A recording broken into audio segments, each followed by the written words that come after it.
Hello, and welcome to Amateur Philosophers Play Games. I'm Noah, your host. I'm Justin, the gamer. And this is the show where we play video games and discuss philosophical ideas, problems, and philosophize about random topics. So first order of business, eagle-eyed viewers, you may have spotted this is not The Legend of Zelda Breath of the Wild. This is a new game we're going to be playing. Justin, do you want to give us the... This is a game Justin's actually a fan of. I haven't played it personally. So, Justin, you want to kind of give us the rundown of what this game is and why they should watch us play it? Yeah, so this is called Assassin's Creed Black Flag. And basically you are a pirate. And I tried dating this. I couldn't quite figure it. I think it's like 1700s. And you go around and you're fighting off like British troops. And like right now you're in a sea battle. Let's see here. Yeah. And, you know, you go on adventures and try and like how do I put it? You go on adventures and try and establish a secret society that supposedly exists called the Templars, and just try to Run around and do pirate stuff. Yeah, do pirate stuff, fight people, you know. There's also a side part of the game where like you exit out of like the pirate part. I don't really like that part of the game, so I don't. Yeah, but the game overall is very fun, even though they bring you out of the pirate experience for a bit. But I like the pirate part. Yeah. And for you Zelda fans in the audience, rest assured we're not abandoning Breath of the Wild permanently. I'm sure we'll come back to it at some point, but we just wanted to, change things up. We're after especially our for channel today. is... Yeah. Great transition. We may or may not have planned this. We'll leave that as a exercise to the viewer, but our topic I actually wanted to talk about today was history. This is a game that allegedly is kind of like sort of historical-ish. Yeah. But I wanted to talk about history, not so much events in history, although I'm sure we'll cover that, but more what is history? Why is history?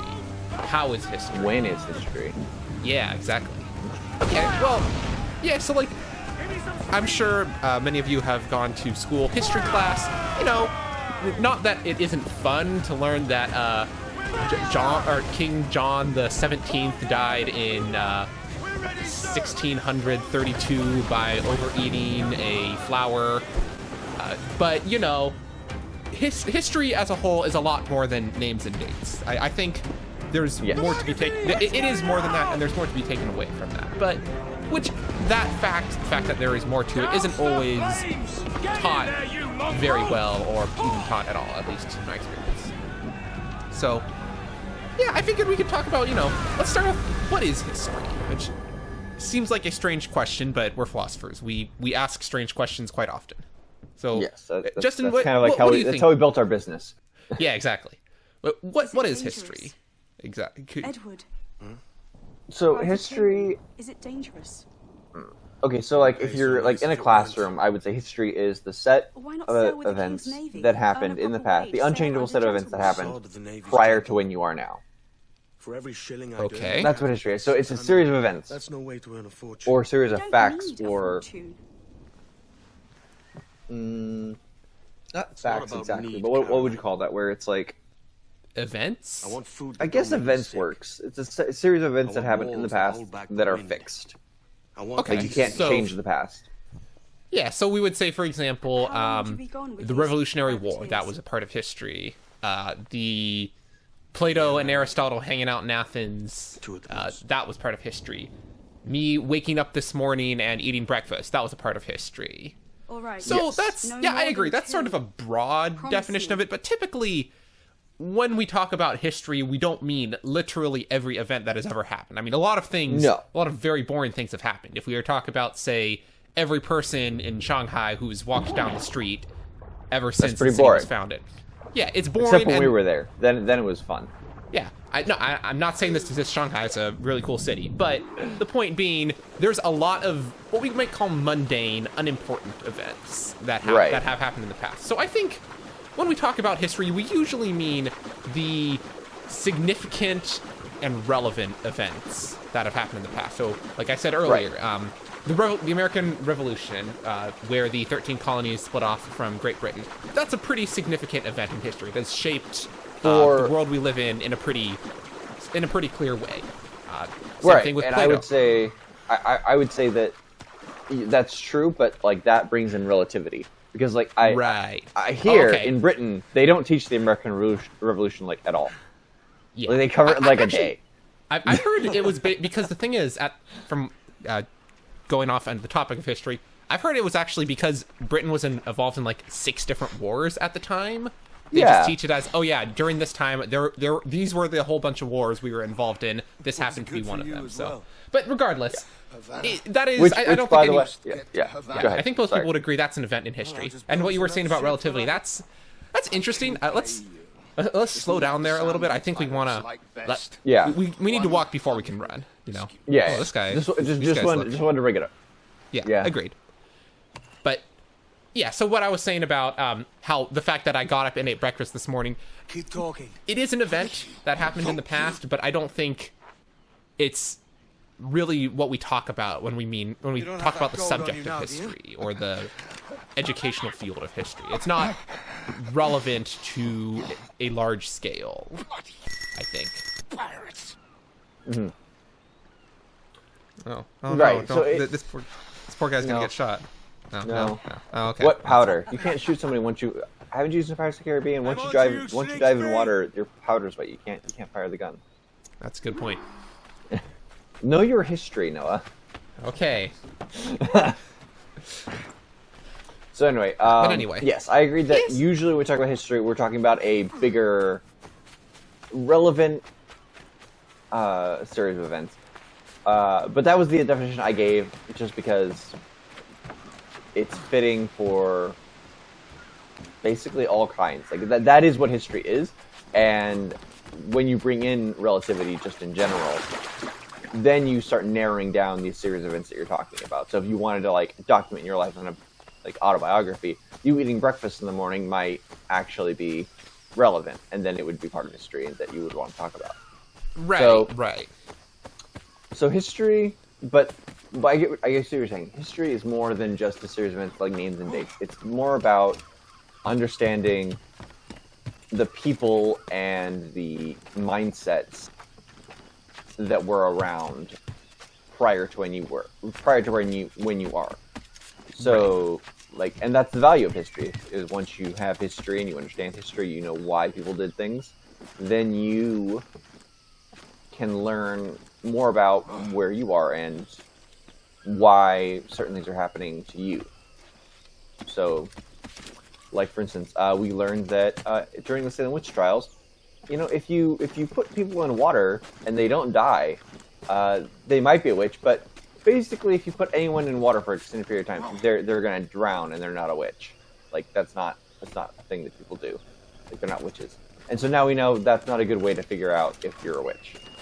Right. Maybe some other things would work, but not drowning you. There are better ways. Yeah. Okay. So yeah, I think I agree. There's definitely something in there. I think you moved past that I want to focus on. You said the people and the mindsets, and I agree. Yes. I think history is usually about, well, we humans are pretty selfish. History is usually about people. It's not to say we don't talk about natural disasters. Like, I'll talk about Pompeii, for example. You know, Pompeii was a prosperous Roman city in the early ADs, like during the days, and then Mount Vesuvius erupted and basically killed everyone in the city and covered it in ash. We do talk about that, but we typically talk more about the effects of natural disasters on the individual, or on people and societies mindsets. So, and on the shape of events. So, for example, Pompeii's not a great one.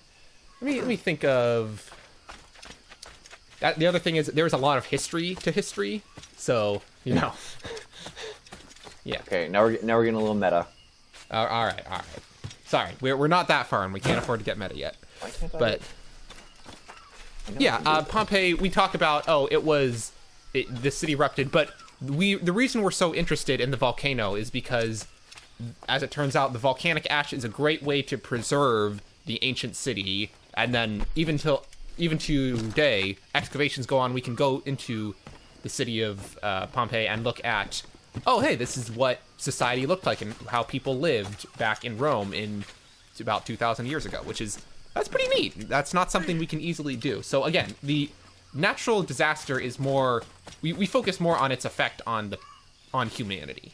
And that's another thing about history. I think this actually gets into scope and scale a little bit, but history, typically we talk about how it affects large groups of people, societies, nations, the world, races, etc. We can talk about individuals, but again, it's typically how the individual affected society. Like Napoleon, for example, is a very random example. Napoleon is an individual we learn in history class, but we more learn about him because he affected the world at large. He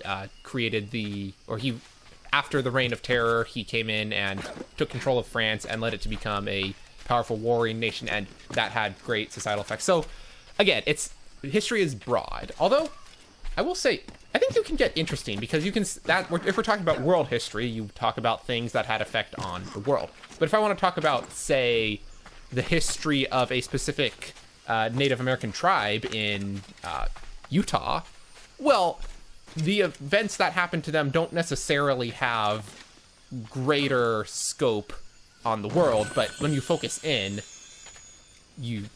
more on smaller events. So that's an little...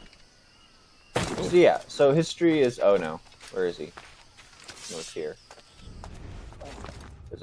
So, like, on my little map there, you can see there's, like, a paw. Yeah. And there's a panther. Oh, there he is. Right above my head. Are you going to fight the panther?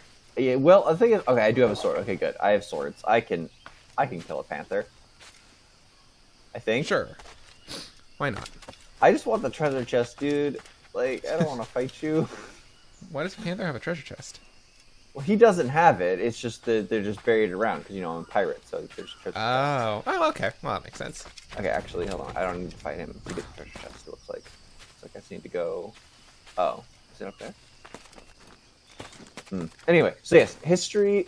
And that's what I meant about relativity. So, like, to that Native American tribe in Utah, the events that you... I know, yeah. that those events would be relevant to them and would, obviously establish, like, their culture and why they do things a certain way.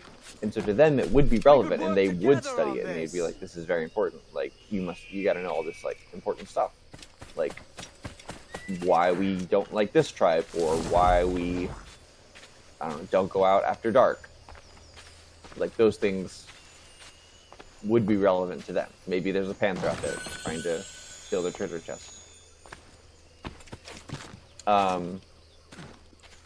was going somewhere with this, I promise. So history is important because it, like I said, it helps us understand, I don't want to say who we are, but more of like why things are the way they are now. If you don't know, I guess it's kind of like a road trip. If you don't know where you were, you probably don't know where you are. Yeah, like you have to keep track of what's going on around you in order to, like, just be aware of. I wanted to say your life, but that's not right. Of your society, and you're right. We do use history to mainly focus on societies and people, and that's because if you tried to learn all of history, it would just be like too much. There's too much. It'd be boring because, like you said, there's so many mundane things that happen. It's kind of like you said, like with Britain, like they had 6 wars going on. We honestly weren't the biggest problem. I don't know for the if it British was Empire, 6, but it was a number. Yeah, they had lots of other things going on in their history, and honestly, the American Revolution, the only reason like they backed out was because they were like the colonies aren't worth it. Yeah, it wasn't like we like took down like they were giving this all they had. It was more of like, all right, let's see if we can keep the colonies. Can we not? We got other stuff. Okay, we'll do the other stuff. Yeah, it was too much. It was costing more than it was going to be worthwhile to keep. Exactly. Yeah. Well, so they thought that so they thought. then Murica happened. But yeah, and then but to us Americans, this is relevant because, well, that's the founding of our nation. It started as a bunch of colonies created by Britain after some like disputes over a variety of things, but mostly about how much autonomy the colonies should have and how much they needed to pay tribute to Britain. The colonies revolutionized? No, it would be revolted, right? Revolted, yeah. Yeah, and Britain sent troops. They fought for a while, but eventually, as I'm sure any American viewers who have taken any form of education, you've learned all about the American Revolution. History 101. Yeah, History 101. I don't need to re-summarize that for you. Great Britain said, all right, fine, you can have your independence, bye. And the 13 colonies were formed, and then which grew on to become the United States of America, which is now the U.S. of today. So yeah, I agree. I think that's another. You can use history to answer questions like if you ever wonder, hey, why is it called the United States of America? Well, America is the continent, but United States was because originally there were 13 states and they all united as one entity, and now there's 50 of them. So yeah. So that's an important value in history. It's important to know. Oh, also, let's see. I don't want to read all of this, but I'll skip it real quick. Because honestly, even though I beat the game, I never actually read all of these. They're just random letters that you find. I'm sure there's some I'm sure some Assassin's Creed fanatic in the comments will say that they're super important and it tells you something really cool. I never read them. Yeah. Yes. All you Assassin's Creed fanatics in the comments, let us know your support. I don't play video games to read, okay? Yeah, that's fair. How do I get out of here? On the ship. I think it's the ship. I think if I get on the ship, I can climb out. I mean, anyway, it seems like a good way to get out. So history is a way to understand or answer questions about why things are the way they are today. And, but history is more than that. And this is just I'm going to go on a tangent here about education. This is just my view on education in general, is that, if you can do one subject and you can, learn more about it and you can ask big questions in it, then you just learn how to think. And you can answer a lot of questions that you learn how to think, and so you learn how to work your way out of problems. Or, I don't want to say problems, what is the word? Different situations seem easier to handle than if you didn't know a lot about the subject. And it's not because you know about the subject, it's because, well, you just got smarter. You just learned how to learn how to learn is how I've put it. Exactly. Agreed. And so history is a lot of is involved with answering or learning to think critically about motivation. So you mentioned Napoleon. Napoleon was exiled twice. Because eventually they got tired of him and they were like, you gotta go, bro. Yeah, but the first time he came back because he was just they decided actually we don't really know what else to do, so come on back, bro. Yeah, but it wasn't like they welcomed him back. They didn't go ask for him. He snuck off the island. That he was. Keep your distance. He kind of just bought oh no, there's a dude. Killed him apparently. Let's go commit murder. Oh, okay. What did he ever do to you? I don't know. He's the dude that was trying to shoot me in the beginning. Oh, okay. I mean, fair enough, but okay, well. I think he wants me to do something, carry a message to somewhere, and that's why he was like, you gotta do this, and I was like, why? Then he was like, I'm gonna shoot you, and I was like, no, don't shoot me. That sounds like an average conversation I have every day. Oh no, I was not fast enough. Oh wait, no, yep. Oh no. You see it you're okay? Yeah, it did the red string, which usually means it says it's desynchronized, meaning you failed the position. Huh. Well. Anyway, okay. So while I commit murder, history is. Yeah, I think. Sorry, I had another thing. studying history definitely helps you learn how to learn. And to a lesser extent, I think practically any subject you learn in school, if taught properly and if you look at it the right way, is teaching you how to learn, how to think critically, etc. But history also, I think there's another use for it that Senor isn't Duncan, so necessarily true for other things. I accept your most generous offer and await This is your going to sound a little arrival with strange. eagerness. Going off site topic, in If you truly science, possess the information if you want to desire, test you a have the means to hypothesis or a avoid theory about, let's say, Well, I how will two not given know your chemicals face react, by you sight. experiment, right? You I see, believe I okay, can well, what recognize happens the when I cost pour of these the chemicals into each other? Oh, it bubbles. Okay. Now let's try it, say, under different conditions. What if it's really hot in the room? What if one of the chemicals is boiling? What if we dilute it with water? And you try different experiments, and you figure out the truth by experimenting, right?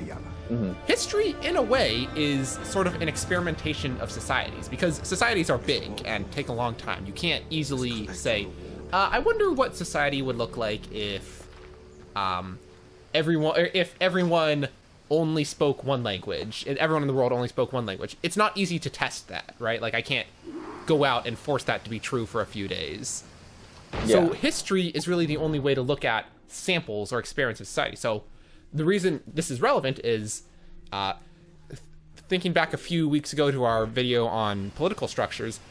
Well, let's say I wonder, why don't we just have like one person in charge? Why do we have this whole democracy or republic or democratic republic or whatever you want to call it thing?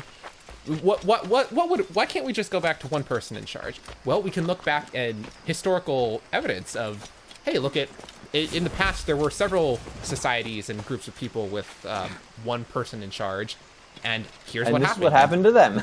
Yeah, this is what happened to them. So we can almost use that as an experiment. You can apply, this is, I'd say, mostly for political things. You can apply this for other things, like what happens if, let's say, huge either climate or like other natural disasters force people to move or redirect. Well, we can look back in the past and see, hey, this has happened before.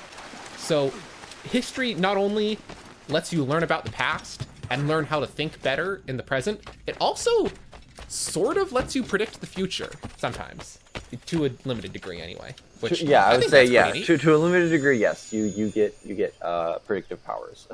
Yeah, or at least you learn to spot patterns in how societies and people operate when certain conditions occur, and you can say, okay, well, we saw in the past if this happens to this kind of group of people, and we can see in the present, okay, that same thing is happening to a similar group of people. We can predict something similar will probably happen. Which, hey, that sounds useful, especially if you're, a political policymaker. But even if you're just, an ordinary person who likes to understand the world around them.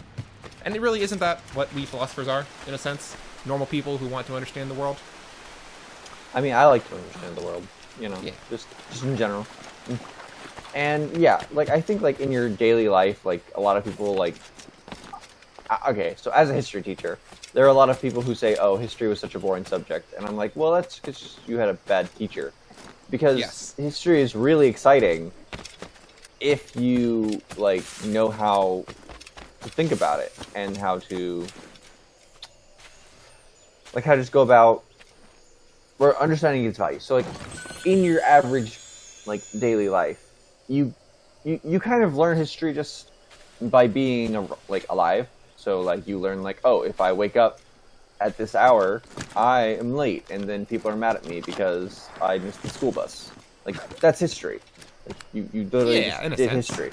Yeah, it's once again, it's really relevant history to you, but that is what history is. It's just learning from your mistakes and seeing like, oh, I should do something different. What else should I do? And kind of like you were saying, you experiment with like, okay, because like obviously, like for instance, we've had multiple dictatorships where people are like, okay, I'm gonna control everything. And after the first time, they didn't just give up and was like, okay, no, this happened one time to this like one group, and it wasn't good for them, so we will never do that again. They experimented, they played around. They were like, okay, well, what if like we have him in charge, but like I don't know, this time it's like someone who's been like elected or like has like good character, and we've decided, okay, he won't like betray us. And so they played around, and I mean, honestly, every time there's a dictatorship, usually it's not ideal, we should say. Correct. Usually something goes wrong. Well, yeah, right. Yes. But, yeah, so we do experiment with history in the sense that we, eventually a group of people who want to try and do something that's happened before, they manipulate the parameters, and then they're like, okay, let's see if this will work. Maybe, what's a good example that won't get us in trouble? Okay, so like communism. That's the real trick. Yeah, like communism. A lot like people say, oh, communism has never really been tried. And it's like, well, that's true. Like, technically, right. Communism has never been tried like the way it should be. Like, those ideals have never been like put fully in place. But history has tried several times to like set up our communistic like society. Yeah, and we can look at this and be like, oh well. The historical evidence shows that because this has happened several times. It's not, communism is not like a one country tried it one time and then never did it again. This has been it was very widespread in the 20th century and even in some places in the 21st. But the idea was, what we're getting at is, perhaps it was never fully tried, but the fact that so many people tried to implement it and failed suggests maybe it's not really possible to implement fully or correctly. So I don't know. Right. Again, that's the sort of thing you can learn from history. Right. And so, that's not like a certainty. Just like in science, when you pour a chemical into another chemical and it bubbles and you do it a few times, it's not certain that that's the case, but you're getting some good evidence that this is why things are the way they are. I'm sure and Michael this is what will happen if you try it again. But yeah. In case it hasn't been made abundantly clear, neither Justin nor I are scientists. No, although I did teach chemistry, so you know, I'm somewhat of a scientist myself. Hey, you know what? That's true. So the question is, by the end of the class, were there students who knew more about chemistry than you did? No, definitely not. No, absolutely not. Those kids were, no. All right. I definitely learned more. But anyway. Yeah. Well, anyway, that's kind of like, to tie it back, what we were talking about earlier. Because you have taken history and other classes in the past, you learned how to learn. So when I'm sure, I get the sense that when you started teaching that chemistry class, you probably didn't know too much about the subject, but you learned over time. Is that right? Yeah. As you taught it? So, yeah. And I did kind of use like similar skills where it's like I learned, you know, what information is important to keep, which one isn't, like that kind of thing, where it's like, because I had a co-teacher, and so she would, you know, teach one class, and then I would like teach the other ones. And so like I learned like, okay, they don't need to know this. Like I've seen the test. They don't need to know like this part, and you're focusing a lot on it. So like I learned how to like shift through information and like find what's important. Like in history, usually we say the who, what, when, where, and how.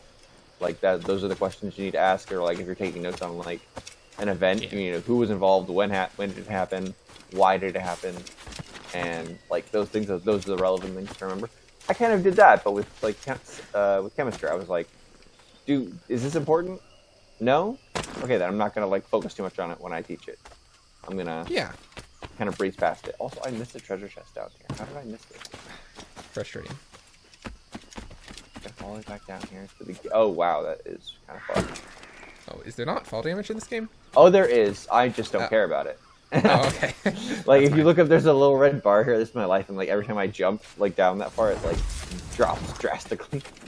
But he's like really tough, so like he can like take like several falls before he dies. It'll take more than like falling off a several-story building to kill. I don't even know the name of the main character. What do you name him yourself or? No. So he has a name. His name is Edward Kenway. Right now, okay. So I guess maybe some explanation for the game, because in case you missed it. He was a pirate, like at the beginning, and then the guy he killed was part of a secret society, and he had a letter in his pocket that was like saying like, "Hey, come meet us at this place," and like, we've never seen you before, but we know your outfit, like your costume is very fitting for your society, so we'll know you by your costume. And so he stole his clothes, and that's like he's like stealing his identity. not a very smart secret society. You would think, like, an all-powerful, all-knowing secret society would have better ways of verifying identity than very stealable clothes. But hey, what do I know? Hey, you shouldn't have died. Sure.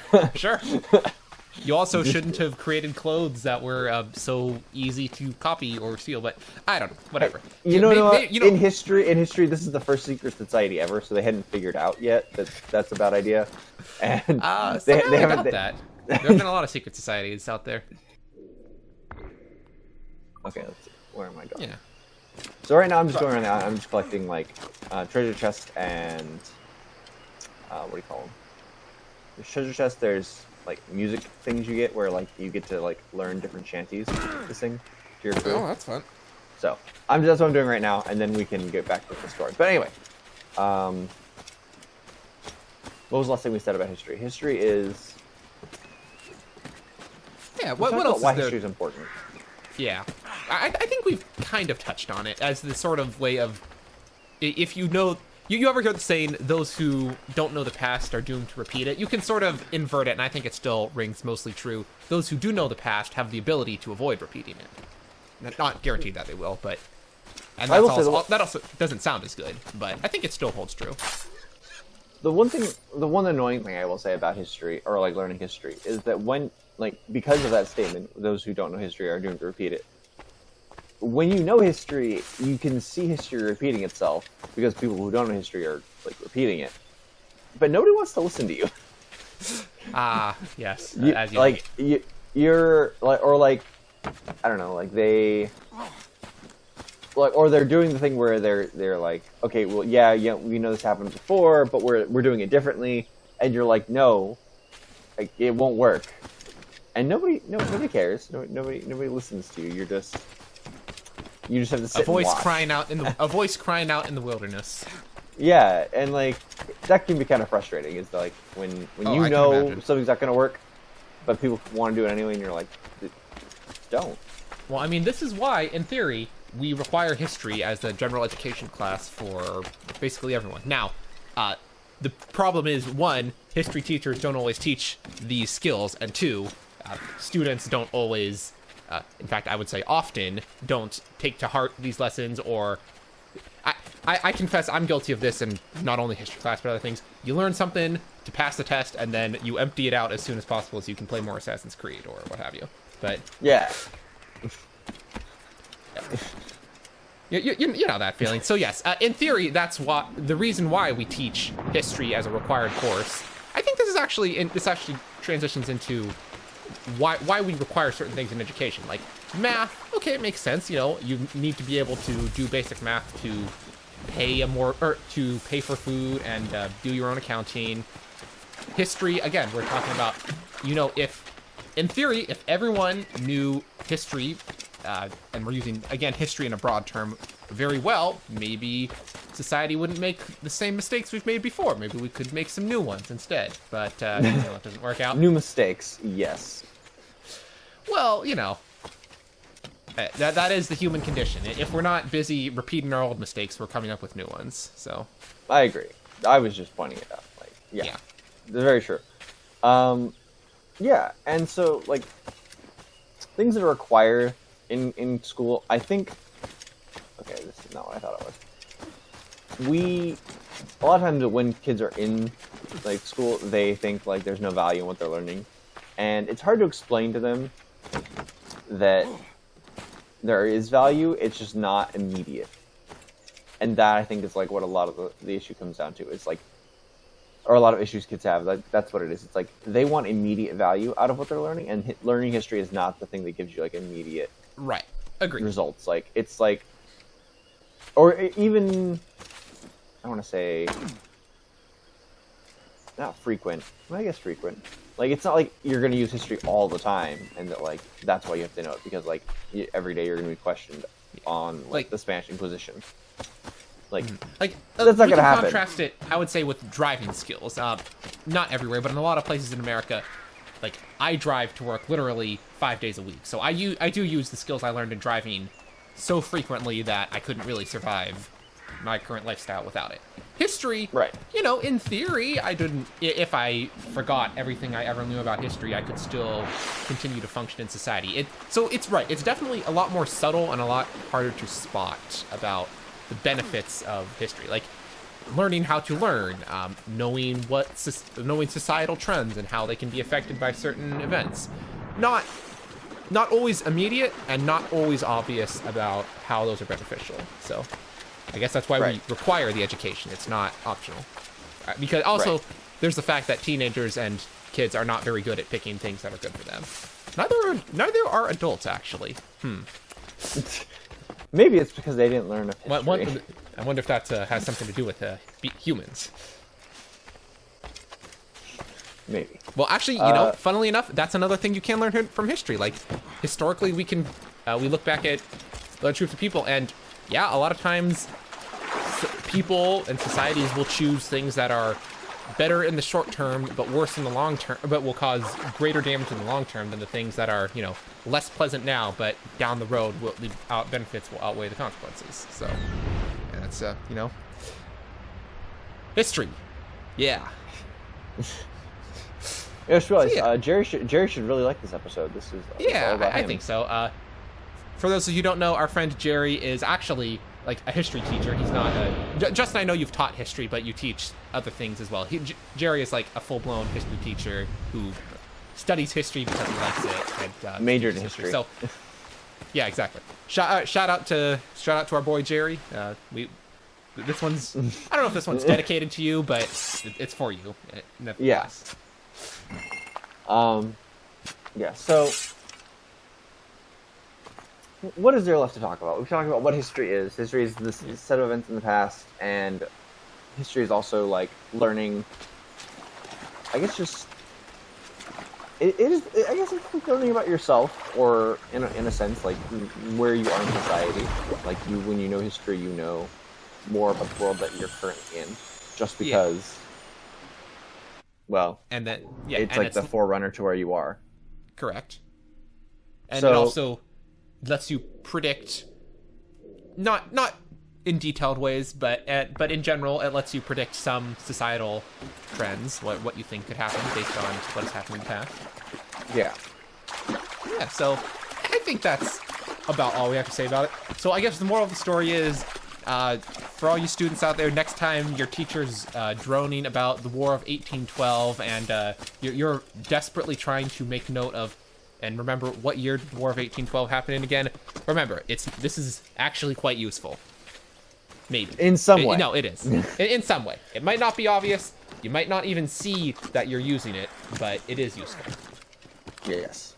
I will, although I will say, I have never, like, being completely honest, I've never once in my life had anyone ask me any kind of question about the War of 1812. But I do believe that my knowledge of the War of 1812 has helped me in different ways. Like, it's definitely been beneficial to know about, if not simply for knowing that it happened in 1815. Yeah, exactly. Yeah, I think we can wrap it up there. Maybe a slightly short episode, but that's fine. Our episodes are really long anyway. Who wants to sit through more of two nerds talking about philosophy? But anyway, thank you so much for watching. If you liked our talking about what is history and why is history and the history of history, leave a like. Leave a comment if you have topics you want us to talk about, or any historical events that prove our point that history is useful, or any anecdotes about history being useful, or if you just want to leave a comment to talk about what the weather's like when you leave it. That's fine too. And all engagement is good engagement. Subscribe to the channel if you haven't, for more talks about philosophy. I don't know, that's what you're here for, I hope.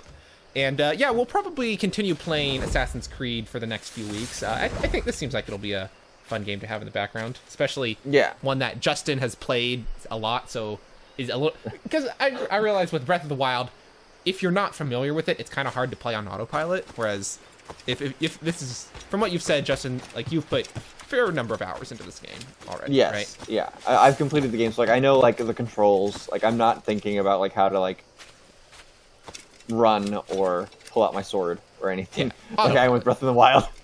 Yeah, which that's nice. With all out All of right. the way, thank you for watching, and we'll see you next week.